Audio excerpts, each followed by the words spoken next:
12 વર્ષે બાબો બોલે એમ લોક દબાણને પગલે હર્ષ સંઘવીએ ગઈકાલે એવી અપીલ કરી યુવાનોને કે ડ્રગ્સના રવાડે ચડતા નહીં. પણ સવાલ એ થઈ રહ્યો છે કે 2019ના ભારત સરકારના રિપોર્ટમાં જ્યારે 19 લાખ ડ્રગ યુઝર્સ ગુજરાતમાં જોવા મળ્યા ત્યારે તો તમે અપીલ નથી કરી.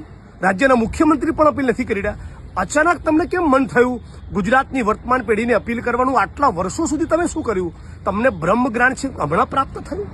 બીજી મહત્વની વસ્તુ કે લોકોને તો તમે અપીલ કરી, બહુ સારી વાત છે, પણ સવાલ એ છે કે ગુજરાતમાં દરિયાકાંઠે અદાણીના પોર્ટ ઉપર કે કોઈ પણ ખૂણેથી ડ્રગ્સ આવશે જ નહીં.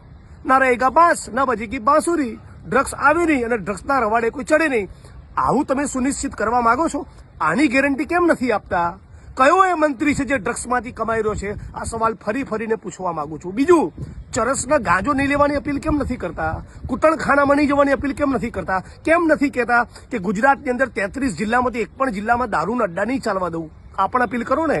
એટલે મૂળ લોકોએ બરાબર પ્રેશર કર્યું સોશિયલ મીડિયામાં, એના પગલે બોલવું પડ્યું છે. બાકી ઈરાદો નથી ડ્રગ્સને નાબૂદ કરવાનો.